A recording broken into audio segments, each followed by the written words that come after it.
Nerd, we gotta talk about this! Hey guys, what's up? I'm back. Now very quickly, I just wanted to give you guys a few news updates because we do have some little tidbits.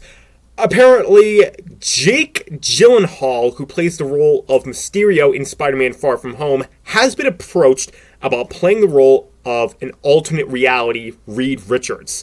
So, we could have Jake Gyllenhaal as Mr. Fantastic. That and the writers apparently want to have a deal with not only Hollywood studios themselves, but the streaming services and all of the series services and stuff like that. So, yeah. Fingers crossed this gets resolved soon. So anyway, Dragon Man 5 Identity Breakout. Get ready because this one's going to be a doozy. So, part of the reason what makes Dragon Man 5 so intense is because I actually used experiences from my past in order to build up this story. As we all know from the previous Dragon Man film, The War for the Multiverse, Mr. Fiction escapes, and the Dragon Man blames himself for that. Part of something that I deeply love with all sorts of superheroes is not only do they have their own struggles, but sometimes they struggle with everyday life problems. In such case, one of the things I refer to is the story arc in Iron Man 3 with dealing with anxiety. That is something that I actually find pretty interesting, that they chose a superhero film for the overcoming story arc of that problem. In such case, for Identity Breakout, Dragon Man 5, such the case is for the Dragon Man, only not with anxiety, but with guilt. The guilt of blaming himself on letting Mr. Fiction go. Of course, no one could have stopped Mr. Fiction from getting out, but that's just the type of amazing story arc I would love to explore.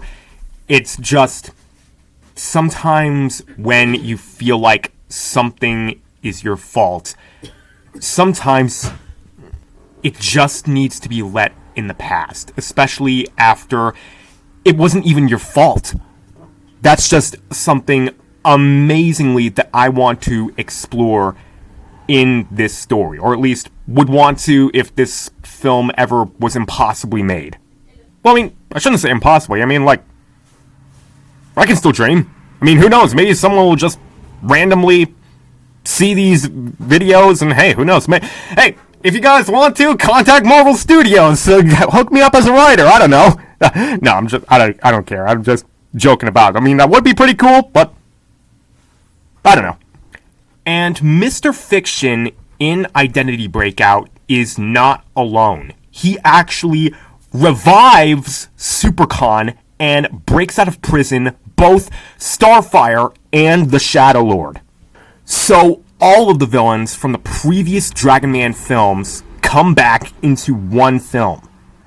When hearing where Mr. Fiction is, the World Shakers travel into the multiverse.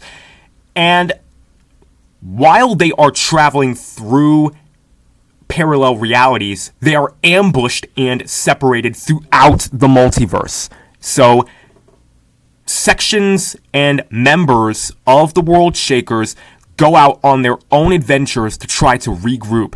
And myself, Gwen Stacy, Photon, and the Crawler all end up in the same universe. The four heroes are attacked by these hunters, kind of like Kraven the Hunter, but they're just like these minor threats. But they do have quite the interesting tech, and when they see myself as a dragon, they instantaneously try to hunt me down. However, the heroes receive help from this Iron Man suit with blue eyes and a green paint scheme.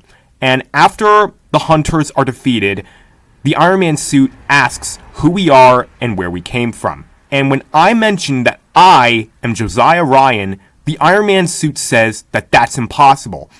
I ask why, and the Iron Man helmet unfurls to reveal my face. in this alternate universe, I go by the name of Gadget Man, and I'm basically a combination of both Iron Man and Batman. So that's something I actually would love to explore, especially since, in short, this version of myself is basically my opposite. So it's actually kind of funny. I had this one scene planned out where we reach Ryan Corp, which is basically the equivalent of Stark Industries, and I'm all like, Oh, dude. Okay, can you please stop saying that? What? Dude? Dude. It's getting on my nerves. You serious? Are you sure this guy's me? Dude! the World Shakers ask for Gadget Man's help, but he has his own problems to deal with. There is an evil emperor trying to dominate the Gadget Man's universe, and I think we all know his name. MODOK! Believe it or not, but MODOK is actually one of my favorite Marvel villains, and I just had to choose him, definitely because of the iron suit that Gadget Man wears. Since MODOK, in some interpretations, is a technopath, he can easily take over the Gadget Man suit unless the Gadget Man has some sort of a computer virus. However, MODOK would still be able to manipulate metal, since it would be, in fact, technology. So, you can see wherein lies the rub when it comes to the Gadget Man versus MODOK. The World Shakers help the Gadget Man to defeat Emperor MODOK, and the Gadget Man agrees to help the World Shakers find the other members. And also, while we're at it, before these characters go out on their multiversal journey, or who knows, maybe even while they are traveling the multiverse and are stuck in another universe, they meet a new Transformer who can actually split into two ATVs and who goes by the name of Trailblazer. And two more heroes that we all know and love that join the World Shakers. One of them is, I gotta give it to him, Spider-Punk was one of my favorite Across the Spider-Verse members. He's fun, he's amazing, and I absolutely love the guy, and that's pretty much it. And the other character is Spider-Man, aka Miles Morales. So, I mean, Gwen and he hang out a lot, they're pretty close friends, so eventually they had to stumble across each other and the World Shakers somehow, maybe even somehow previously before this film. He just didn't join the team until now. And with the help of his friends, Dragon Man finally learns to forgive himself, especially when it comes to the final battle when he has to face off against all of the villains. And surprisingly, believe it or not, but Starfire joins the World Shakers, especially when he finds out that in an alternate reality, his home planet was actually not destroyed, but Mr. Fiction still intends to take it over with his illusions. So, he jumps sides from the villains to the World Shakers and joins them as an official member. However, in the final battle, again, at the last minute, not only Mr. Fiction, but the Shadow Lord escape, leading into one of the most epic films that I have in the Dragon Man saga, Dragon Man Clash of the Titans. And you will figure out who the Titans are next time.